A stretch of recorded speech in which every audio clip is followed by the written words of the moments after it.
Hello दोस्तों, स्वागत है आपके अपने YouTube channel AHM GK GS वाला पे। दोस्तों, इस चैनल पर हम लोग पॉकेट GK बुक को लाइन बाय लाइन अध्ययन करने का कार्य कर रहे हैं। तो सभी लोग वीडियो को लाइक, शेयर और चैनल को सब्सक्राइब कर लें। और इम्पोर्टेंट बात, पॉकेट GK बुक का फ्री PDF के लिए हमारे टेलीग्राम चैनल से ज़रूर जुड़ जाए। टेलीग्राम चैनल का लिंक वीडियो के डिस्क्रिप्शन बॉक्स में दे दी गई है, वहाँ से टेलीग्राम चैनल से जुड़ जाएं और फ्री PDF डाउनलोड कर लें। तो चलिए आज का क्लास स्टार्ट करते हैं। हिस्ट्री क्लास 9th स्टार्ट करने जा रहे हैं। तो देखिएगा स्लाइड पे ध्यान से। पिछले क्लास में हम लोग जो है मगध राज्य का उदय देखे थे, उसमें यहीं से स्टार्ट करने जा रहे हैं। तो देखिएगा, मगध राज्य के उत्कर्ष में मुख्यतः 3 वंशों का योगदान रहा। ठीक ना। मगध राज्य के उत्कर्षों में मुख्यतः 3 वर्षों का योगदान रहा। पहला क्या है? हर्यक वंश, दूसरा है शिशुनाग वंश, तीसरा है नंद वंश। तो यह मगध का सबसे प्राचीन वंश के संस्थापक वृद्धरथ कौन थे? वृद्धरथ थे। ठीक ना। और जरासंध वृद्धरथ का पुत्र था। जरासंध वृद्धरथ का पुत्र था। इसकी प्रारंभिक राजधानी गिरिव्रज थी। प्रारंभिक राजधानी कहाँ थी? तो गिरिव्रज थी। मगध राज्य के आरंभिक इतिहास की जानकारी महाभारत से मिलती है। कहाँ से मिलती है? तो महाभारत से मिलती है। यहाँ तक को हम लोग कल कवर कर चुके थे। चलिए आज इससे आगे स्टार्ट करते हैं। देखिएगा, हर्यक वंश अगला स्लाइड में क्या है? हर्यक वंश। तो हर्यक वंश कब से कब तक था? तो 544 ईसा पूर्व से 412 ईसा पूर्व तक। कितने? तो 412 ईसा पूर्व तक। तो बिंबिसार 544 ईसा पूर्व से 492 ईसा पूर्व तक था। तो बिंबिसार ने हर्यक वंश की स्थापना की। बोलिए, हर्यक वंश की स्थापना किसने की? तो बिंबिसार ने की। वह 544 ईसा पूर्व में मगध की गद्दी पर बैठा। कब? तो 544 ईसा पूर्व में मगध की गद्दी पर बैठा। इसको श्रेणिक के नाम से भी जाना जाता है। किस नाम से? तो श्रेणिक के नाम से भी जाना जाता है। बिंबिसार बौद्ध धर्म का अनुयायी था। किस धर्म का था? बौद्ध धर्म का अनुयायी बिंबिसार था। गौतम बुद्ध का समकालीन था। गौतम बुद्ध का समकालीन था। इसने राजगिरी को अपनी राजधानी बनाया। कौन? तो बिंबिसार। किसको? तो राजगिरी को बनाया। उसका निर्माण भी किया और इस नगर का योजनाकार वास्तुकार महागोविंद था। बोलिए, योजनाकार जिसको वास्तुकार कौन थे? तो महागोविंद था। तो यह प्रथम साम्राज्यवादी शासक था। सबसे पहला जो है साम्राज्यवादी शासक था। इसने अंग नरेश ब्रह्मदत्त को हराया एवं अपने पुत्र अजातशत्रु को वहाँ गवर्नर नियुक्त किया। अजातशत्रु को गवर्नर नियुक्त किया। इसने कौशल नरेश प्रसेनजीत की बहन कौशला देवी से विवाहित किया। से क्या किया? वो विवाह किया। इसने लिच्छवी राजकुमारी चेलना से विवाह किया और जिससे इनका पुत्र अजातशत्रु पैदा हुआ। इसका पुत्र कौन? अजातशत्रु। याद रखिएगा। अगला है प्रसेनजीत ने बिंबिसार को काशी दहेज में दिया। कौन? प्रसेनजीत ने बिंबिसार को दहेज में क्या दिया? तो काशी। तो इसने मध्य देश की राजकुमारी खेमा से विवाह किया। उसने अपने चिकित्सक जीवक को अवंती के शासक प्रघौत, जो पांडुक रोग से पीड़ित था, उसकी चिकित्सा हेतु भेजा। जीवक की शिक्षा तक्षशिला में हुई। जीवक की शिक्षा कहाँ हुई? तो तक्षशिला में हुई थी। इसके पुत्र अजातशत्रु ने 492 ईसा पूर्व में इसकी हत्या कर दी। इसके पुत्र अजातशत्रु ने 492 ईसा पूर्व में इसकी क्या कर दी? तो हत्या कर दी। चलिए अगले स्लाइड में चलते हैं। अगले स्लाइड में है अजातशत्रु। तो 492 ईसा पूर्व से 460 ईसा पूर्व तक। इसका उपनाम कुनिक था। अजातशत्रु का उपनाम क्या था? तो कुनिक था। तथा इसे पितृहंता भी कहा जाता है। क्या कहता है? पितृहंता भी कहा जाता है। अजातशत्रु 492 ईसा पूर्व में मगध की गद्दी पर बैठा। कब? तो 492 ईसा पूर्व में किस गद्दी पे? तो मगध की गद्दी पर बैठा था। इसने काशी पर ही अधिकार कर लिया। किस पे? तो काशी पर अपना अधिकार जमा लिया। इसने अपने पिता की हत्या गौतम बुद्ध के चचेरे भाई देवदत्त के कहने पर की। किसके? अपने पिता की तो हत्या की, इसलिए पितृहंता भी कहा गया इनको। किसको? तो अजातशत्रु को। तो पिता की हत्या की किसके कहने पर? तो गौतम बुद्ध के चचेरे भाई देवदत्त के कहने पर। अगला पॉइंट देखिएगा, इसके मंत्री वस्कार ने वज्जी संघ में फूट डाल दी। अजातशत्रु ने वज्जी संघ को जीत लिया और एवं इस युद्ध में उसने रथमूसल एवं महाशिलाकंटक का प्रयोग किया। लिच्छवी गणराज्य को अजातशत्रु ने मगध में मिला दिया। अजातशत्रु ने प्रथम बौद्ध संगीति का आयोजन राजगृह में करवाया। प्रथम बौद्ध संगीति का आयोजन कहाँ कराया? तो राजगृह में करवाया। अजातशत्रु की हत्या उसके पुत्र उदयन ने 461 ईस्वी में की। अजातशत्रु की भी हत्या किसने की? तो उसका पुत्र उदयन ने किया।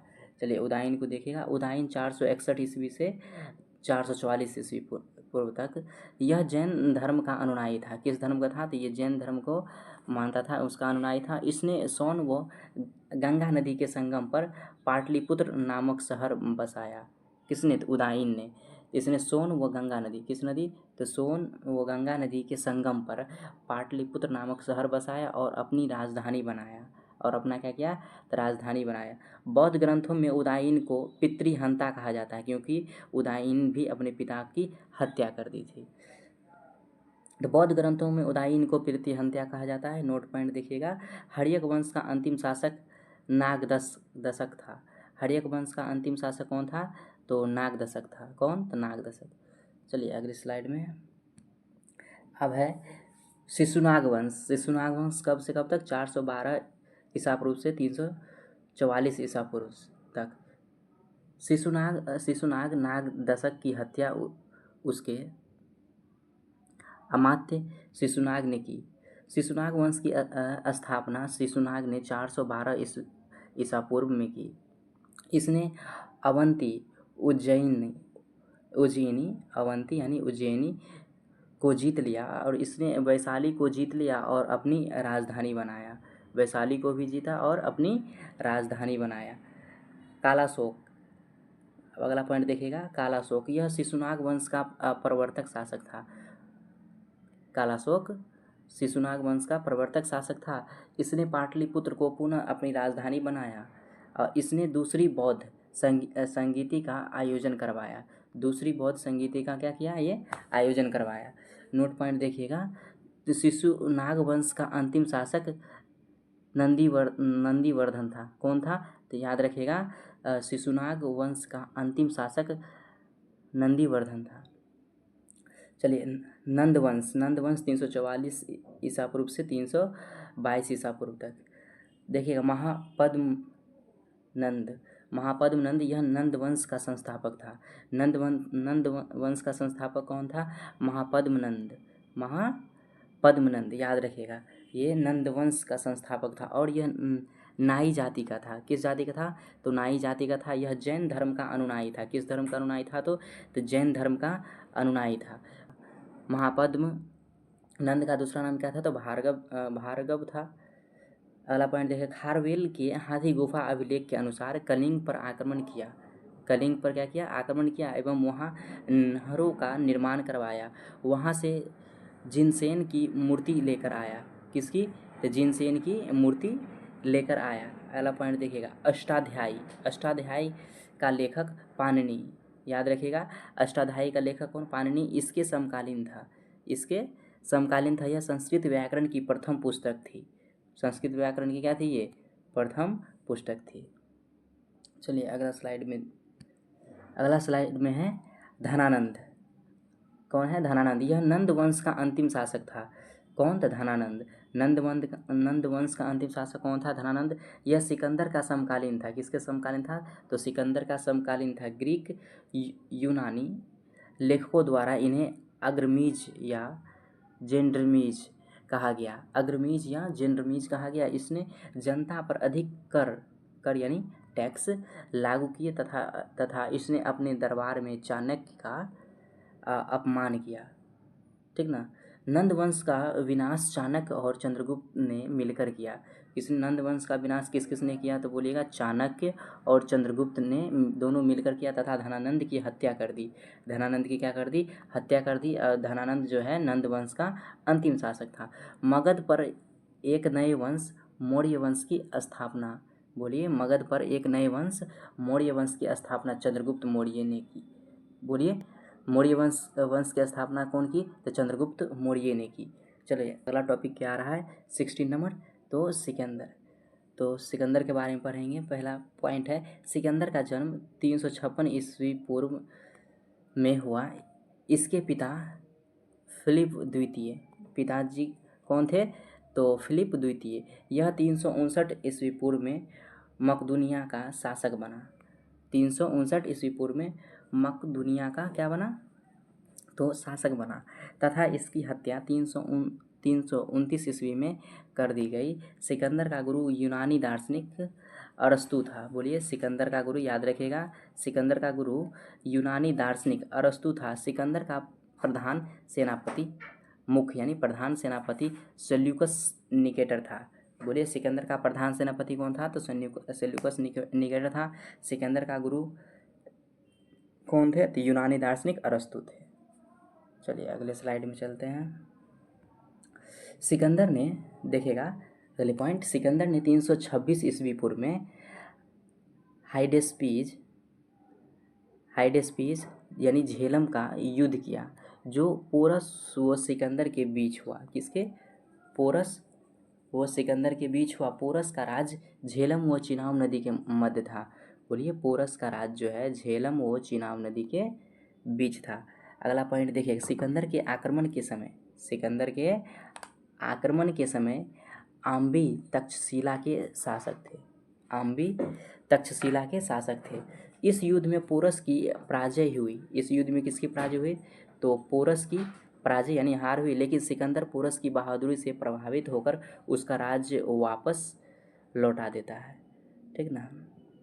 अगले पॉइंट में देखिएगा, भारत विजय अभियान में सिकंदर ने 326 ईस्वी पूर्व में बैट्रिया जीतने के बाद, बोलिए भारत विजय अभियान में सिकंदर ने 326 ईस्वी पूर्व में बैट्रिया जीतने के बाद काबुल होता हुआ हिंदुकुश पर्वत को पार किया। किसको, तो हिंदुकुश पर्वत को पार किया और सिंधु नदी पार कर भारत की धरती पर कदम रखा। सिंधु नदी को पार कर भारत के धरती पर क्या किया, कदम रखा, अपना पांव जमाया। अगला पॉइंट देखिएगा, फिर इस समय सिकंदर की सेना ने कुछ अफवाहों से डरकर व्यास नदी को पार करने से मना कर दिया। चलिए अगले स्लाइड पे चलते हैं। अगले स्लाइड में देखिएगा, सिकंदर ने भारत में 3 शहर बसाए। सिकंदर ने भारत में कितने शहर बसाए, तो 3 शहर, निकेया विजयनगर, अलेक्जेंड्रिया और बुकेफेल्स या बुकाफेला। ठीक ना। ये तीनों शहर को क्या किया, भारत में बसाया। तो किसने, तो सिकंदर ने। पहला निकेया विजयनगर और दूसरा अलेक्जेंड्रिया और तीसरा बुकेफेल्स या बुकेफेला। नोट पॉइंट देखिएगा, बुकेफेल्स शहर इसने अपने प्रिय घोड़े के नाम पर दिया। बुकेफेल्स शहर जो है इसका नाम किसे दिया, तो अपना प्रिय, उसका प्यारा घोड़ा था उसके नाम पर दिया। अगला देखिएगा, सिकंदर 19 महीने भारत में रहा। कितने महीने, तो 19 महीने भारत में रहा तथा 325 ईस्वी पूर्व को वह स्थल मार्ग से भारत से लौटा। स्थल मार्ग से क्या हुआ, भारत से लौट गया। तो अगला पॉइंट देखिए, सिकंदर की मृत्यु 323 ईस्वी पूर्व बेबीलोन में ज्वर से हुई यानी बुखार से हुई। सिकंदर की मृत्यु 323 ईस्वी में बेबीलोन में, कहाँ, तो बेबीलोन में ज्वर यानी बुखार से हुई। अगला पॉइंट देखिएगा, सिकंदर के अभियान से भारतीयों को 4 स्थल एवं 4 जलीय मार्गों का ज्ञान हुआ। सिकंदर के अभियान से बोले तो भारतीयों को 4 स्थल और 4 जलीय मार्गों का ज्ञान हुआ। सिकंदर के 3 इतिहासकार भारत आए सिकंदर के साथ। पहला नियार्कस, नौसेना का प्रमुख नियार्कस, और एनेसिक्रेटस और तीसरा है अरिस्टोबुलस। चलिए अगले स्लाइड में देखिएगा 17 नंबर टॉपिक है मौर्य साम्राज्य। क्या है तो मौर्य साम्राज्य। देखिएगा मौर्य साम्राज्य 322 ईसा पूर्व से 185 ईसा पूर्व मौर्य राजवंश की साहित्यिक स्रोतों से जानकारी। मौर्य समाज के साहित्यिक स्रोतों की जानकारी कहाँ से मिलती है? सो देखिएगा ब्राह्मण साहित्य के अनुसार, ठीक ना, शूद्र, ब्राह्मण साहित्य के अनुसार शूद्र, दूसरा जैन व बौद्ध साहित्य के अनुसार क्षत्रिय, और तीसरा मुद्रा राक्षस के अनुसार वृषल यानी निम्न वर्गीय, और चौथा रोमिला थापर के अनुसार वैश्य, और पांचवा है सर्वाधिक मान्य मत क्षत्रिय। चलिए चंद्रगुप्त मौर्य से स्टार्ट करते हैं। 322 ईसा पूर्व से 298 ईसा पूर्व तक जन्म उनका हुआ था 340 ईसा पूर्व बिहार में। चंद्रगुप्त मौर्य का जो है जन्म 340 ईसा पूर्व बिहार में हुआ था। चंद्रगुप्त मौर्य का जन्म कहाँ हुआ था? सभी लोग कमेंट बॉक्स में लिखते चलिएगा। तो बिहार में। चंद्रगुप्त ने नंद वंश के धनानंद जो नंद वंश के अंतिम शासक थे को हराकर 322 ईसा पूर्व में मौर्य वंश की स्थापना की। किसकी स्थापना की? तो मौर्य वंश की स्थापना की। तो धनानंद को हराने के लिए चाणक्य विष्णुगुप्त शर्मा ने, बोलिए, धनानंद को हराने के लिए चाणक्य विष्णुगुप्त शर्मा ने चंद्रगुप्त की सहायता की तथा इसे 1000 करसापन में खरीदा। चंद्रगुप्त ने तक्षशिला में शिक्षा प्राप्त की। चंद्रगुप्त अपना शिक्षा कहाँ प्राप्त की? तो तक्षशिला में शिक्षा प्राप्त की। 322 ईस्वी पूर्व में चंद्रगुप्त मौर्य मगध की राजगद्दी पर बैठा तथा इसका वास्तविक संस्थापक बना।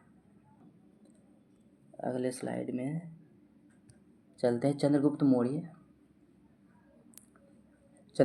322 ईस्वी पूर्व से 298 ईस्वी पूर्व, ये पिछले एक स्लाइड का ही है, आ गया है। चलिए फिर से इसको एक बार रिवीजन कर लेते हैं।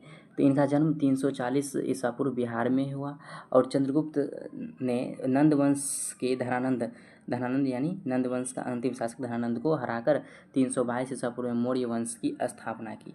धनानंद को हराने के लिए चाणक्य विष्णुगुप्त शर्मा ने चंद्रगुप्त की सहायता की तथा इसे 1000 करसापन में खरीदा। कितना? तो 1000 करसापन में इन्हें खरीदा। चंद्रगुप्त ने तक्षशिला में अपना क्या की? शिक्षा प्राप्त की और 322 ईस्वी में चंद्रगुप्त मौर्य मगध की राजगद्दी पर बैठा। कब? 322 ईसा पूर्व में चंद्रगुप्त मौर्य मगध की राजगद्दी पर बैठा तथा इसके वास्तविक संस्थापक भी बना। चलिए अगले स्लाइड को देखिएगा। अगले पॉइंट में देखिएगा, जस्टिन ने या यूनानी इतिहासकारों ने चंद्रगुप्त मौर्य को सेंट्रोकोट्स एवं चंद्रगुप्त मौर्य ही सेंट्रोकोट्स है। 305 ईस्वी पूर्व में चंद्रगुप्त ने सिकंदर के सेनापति सेल्यूकस निकेटर को पराजित किया। क्या किया? उसको सेल्यूकस निकेटर को हराया। अगला पॉइंट देखिएगा। इसके परिणाम स्वरूप निकेटर ने अपनी पुत्री हेलेना का विवाह चंद्रगुप्त के साथ किया तथा यह भारत का पहला अंतर्राष्ट्रीय विवाह था। ठीक ना, भारत का पहला अंतर्राष्ट्रीय विवाह था। निकेटर ने अपनी पुत्री हेलेना का विवाह किससे कराया? तो चंद्रगुप्त के साथ किया। चलिए अगले स्लाइड देखिएगा। अर्थशास्त्र पुस्तक के लेखक कौटिल्य चाणक्य को माना जाता है। संबंध राजनीति विज्ञान से है। इसका संबंध किससे है? तो राजनीति विज्ञान से है। अर्थशास्त्र प्रथम भारतीय पुस्तक है। अर्थशास्त्र जो है प्रथम भारतीय पुस्तक है जिसकी तुलना मैकियावेली की प्रसिद्ध पुस्तक प्रिंस से की गई है। किसका तुलना किससे की गई है? तो मैकियावेली की तुलना जो है ना प्रसिद्ध पुस्तक प्रिंस से की गई है। अगला पॉइंट देखिएगा। भारत का प्रथम प्रभुत्व संपन्न शासक जो है किसे माना जाता है? चंद्रगुप्त मौर्य को माना जाता है। चंद्रगुप्त मौर्य का आध्यात्मिक गुरु भद्रबाहु था। बोलिए, चंद्रगुप्त का आध्यात्मिक गुरु कमेंट बॉक्स में लिखिए कौन था। तो भद्रबाहु था। इसने जैन धर्म ग्रहण किया। कौन सा धर्म? तो जैन धर्म ग्रहण किया। चंद्रगुप्त मौर्य ने अपने जीवन के अंतिम दिन श्रवण बेलगोला यानी कर्नाटक की पहाड़ियों पर गुजारे थे। श्रवण बेलगोला का मंदिर जैन धर्म से संबंधित है। बोलिए, श्रवण बेलगोला का मंदिर जो है किस धर्म से है? तो जैन धर्म से संबंधित है। किस धर्म से? तो जैन धर्म से संबंधित है। ये तो सभी लोग को पता होगा। कुसुमपुर जो है पाटलिपुत्र का प्राचीन नाम है। भारत में दास प्रथा विद्यमान नहीं थी। दास प्रथा विद्यमान नहीं थी। यह विवरण मेगास्थनीज ने किया। यह विवरण जो है किसने? तो मेगास्थनीज ने किया। विशाखदत्त द्वारा लिखित पुस्तक मुद्राक्षर में चंद्रगुप्त मौर्य के लिए वृषण शब्द का प्रयोग किया गया। बोलिएगा, तो विशाखदत्त द्वारा लिखित पुस्तक कौन सा? तो मुद्राक्षस। कौन? तो मुद्राक्षस में चंद्रगुप्त मौर्य के लिए वृषण शब्द का प्रयोग किया है। चलिए अगला स्लाइड में देखिए, पाटलिपुत्र शहर के को देखकर यह विवरण फाहियान ने दिया है कि तो मनुष्य द्वारा न बनाकर दैत्यों या असुरों के द्वारा बनाए गए हैं। चलिए अगले पॉइंट देखिएगा। तो युद्ध की संधि शर्तों के अनुसार निकेटर ने आर्या अराचोसिया गेंड्रोसिया पारोपाइमिसाडे, ठीक ना, पारोपाइमिसाडे के क्षेत्र चंद्रगुप्त मौर्य के सौंप दिया। युद्ध के संधि शर्तों के अनुसार जो है निकेटर ने किसे? तो आर्या और अराचोसिया, और अगला है गेंड्रोसिया, और अगला है पारोपाइमिसाडे, ये क्षेत्र को चंद्रगुप्त मौर्य को क्या कर दिया? सौंप दिया। अगले पॉइंट देखिएगा। इसकी जानकारी हमें यूनानी इतिहासकार स्ट्रोबो व एपियानस से देते हैं, ठीक ना। इसकी जानकारी कौन देते हैं? तो यूनानी इतिहासकार स्ट्रोबो और वो एपियानस देते हैं। तो चंद्रगुप्त यूनानियों को भारत से बाहर निकाल देता है। चंद्रगुप्त जो है यूनानियों को भारत से निकाल देता है, तो इसे भारत का मुक्तिदाता भी कहा जाता है। सिकंदर ने अपना एक राजदूत मेगास्थनीज भी चंद्रगुप्त के दरबार में भेजा, ठीक ना। किसको? तो मेगास्थनीज को चंद्रगुप्त के दरबार में भेजा। यह भारत आने वाला पहला विदेशी यात्री था।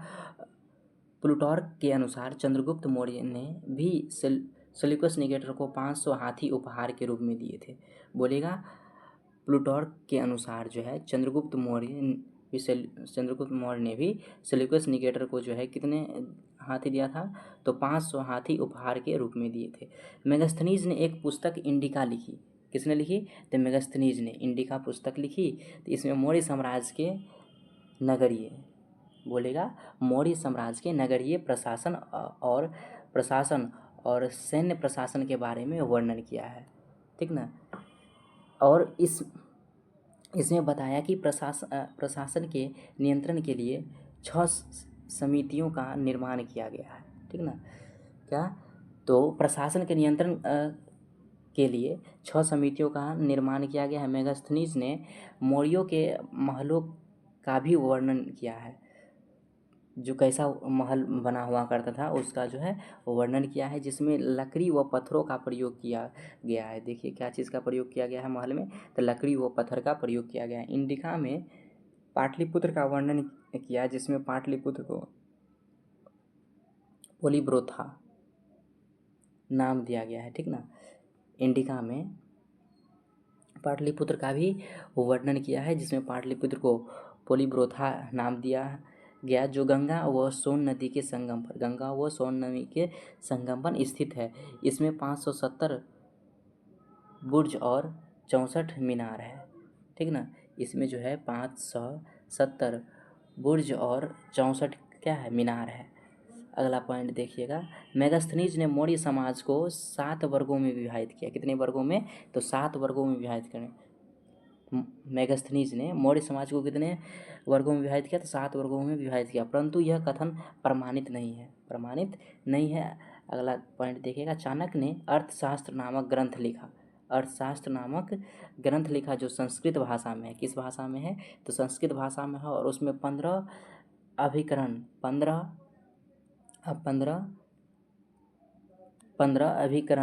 व 180 प्रकरण और लगभग 4000 श्लोक है। कितने श्लोक है? तो 4000 श्लोक है। यह राजनीति विषय पर आधारित पुस्तक है। किस पर है? तो राजनीति विषय पर आधारित पुस्तक है। चलिए अगले स्लाइड को देखिएगा। अगले स्लाइड में है फर्स्ट पॉइंट, चंद्रगुप्त जैन धर्म का अनुयायी था। चंद्रगुप्त किस धर्म के थे? तो जैन धर्म के अनुयायी थे, तथा अपने जीवन के अंतिम समय में पुत्र के पक्ष में शासन त्याग कर जैन मुनि भद्रबाहु से जैन धर्म की दीक्षा लेकर श्रवणबेलगोला जो मैसूर में है, कहाँ है? मैसूर में है, वहाँ 298 ईसा पूर्व में वो चला गया, ईस्वी पूर्व में वो चला गया, और उपवास द्वारा शरीर त्याग दिया। उपवास द्वारा क्या किया? वो शरीर त्याग दिया संश्लेषणा विधि से। चलिए अगले पॉइंट देखिए, जैन लेखों के अनुसार चंद्रगुप्त मौर्य के शासनकाल के अंत में मगध में 12 वर्षों का भीषण अकाल पड़ा। कितने वर्षों का? तो 12 वर्षों का भीषण अकाल पड़ा। चंद्रगुप्त मौर्य के सामंत पुष्यगुप्त ने गुजरात में क्या कराया? सुदर्शन झील का निर्माण कराया। अगला पॉइंट देखिएगा, बिंदुसार 298 ईसा पूर्व से 272 ईसा पूर्व। चंद्रगुप्त मौर्य का पुत्र बिंदुसार। चंद्रगुप्त मौर्य का पुत्र बिंदुसार 298 ईसा पूर्व में गद्दी पर बैठा। क्या किया वो? 298 ईसा पूर्व में गद्दी पर बैठा। यूनानी साहित्य में इसे अमित्रोचेट्स या अमित्रघात कहा गया है। तिब्बत के इतिहासकार तारानाथ के अनुसार यह एक महान शासक था। यह एक सिजेरियन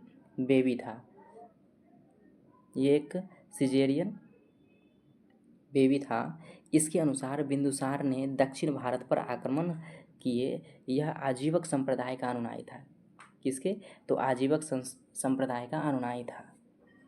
चलिए अगला स्लाइड में देखिएगा। अगला स्लाइड में है, नोट पॉइंट देखिएगा ध्यान से। आजीविक संप्रदाय की स्थापना मखलीपुत्र गौसाल ने की। बोलिए, आजीविक संप्रदाय की स्थापना किसने की? मखलीपुत्र गौसाल ने की। अगला पॉइंट क्या है? यूनान के इतिहासकार एथेनियस के अनुसार जो है, उसने यूनान के शासक कौन?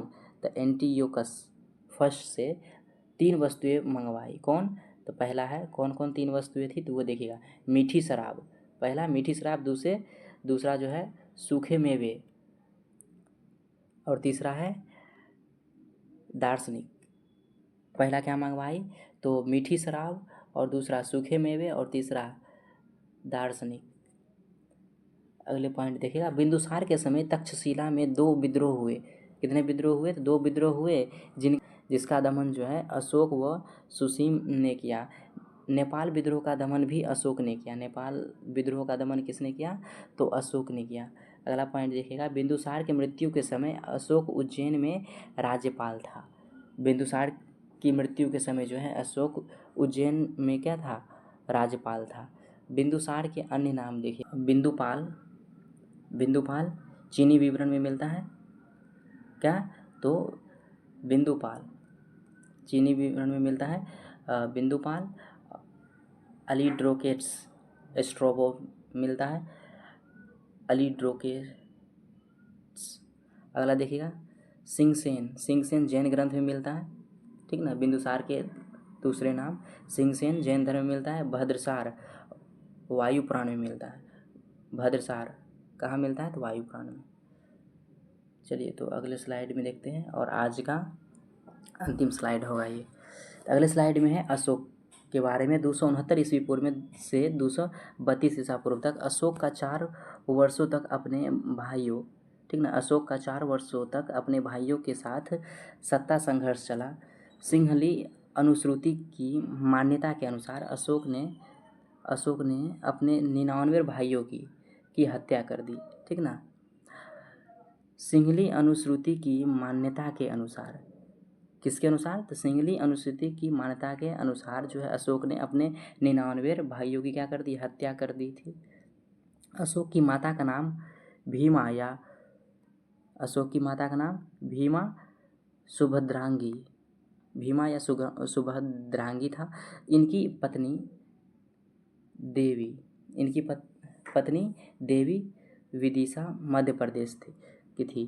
तो जिनके पुत्र महेंद्र व पुत्री संघमित्रा, ठीक ना, उनके पुत्र जो है महेंद्र और उसकी पुत्री संघमित्रा ने श्रीलंका में बौद्ध धर्म का प्रचार प्रसार किया।